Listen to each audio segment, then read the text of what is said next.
बर्मिंगहॅममधील दुसऱ्या कसोटीमध्ये टीम इंडियाचा इंग्लंडवर 337 धावांनी विजय। कसोटी मालिकेत 1-1 अशी बरोबरी। शुभमन गिल, आकाशदीप सिराज विजयाचे हिरो।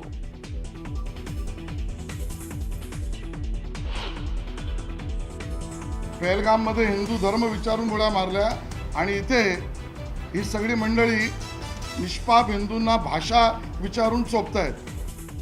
मनसेच्या खळखट्याची तुलना पहलगाम हल्ल्यातील दहशतवाद्यांशी। मनसे कार्यकर्त्यांवर कडक कारवाई करण्याची आशिष शेलार यांची मागणी। तर नरसंहार करणाऱ्या दहशतवाद्यांना आधी शोधा, विरोधकांची टीका। मैं नहीं बोलता हूं मराठी, मुझे निकाल के दिखाओ कोई। मैं किसी भी नेता को खुला चैलेंज देता हूं। हिंदी भाषियों को अगर आप मारोगे भाषा के नाम पे, हम लोग नहीं छोड़ेंगे।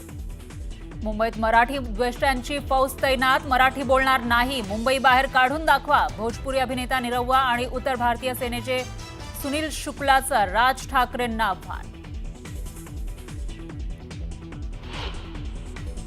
जे काम उद्धव ठाकरेंनी एक आमदार असताना पालकमंत्रीपद सुनील तटकरेंच्या मुलीला देण्यात आलं, तेच काम देवेंद्र फडणवीसांनी सुद्धा या ठिकाणी करण्यात आलं।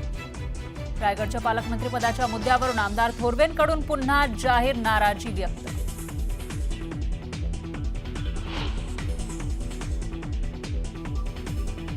मराठीचा नाही तर महापालिकेचा राजकीय महत्वाकांक्षेचा। विजय मेळाव्यावर शेलारांची टीका। तर घोटाळेबाजांना सोबत घेता त्याला काय म्हणणार, मनसेचा पलटवार। लवकर शेतकऱ्याची कर्जमाफी हो, हे शेवटी आपण दिलेलं वचन आहे।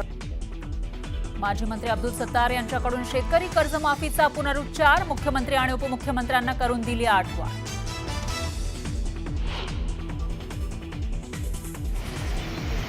नाशिकमध्ये मुसळधार पावसानंतर गंगापूर धरणातून विसर्ग वाढला। गोदावरीच्या पाणी पातळीत वाढ।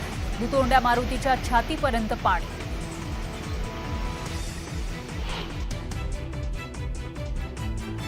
मुसळधार पावसानंतर कोयना धरणातून विसर्ग। कृष्णाकाठच्या गावांना सतर्कतेचा इशारा।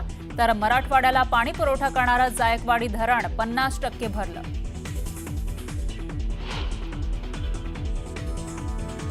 दौंडच्या स्वामी चिंचोली अत्याचार प्रकरणी आरोपीच्या अटकेचा थरार। रांजणगावच्या हॉटेलमधून पळ काढणाऱ्या आरोपीला दौंड पोलिसांनी ठोकल्या बेड्या।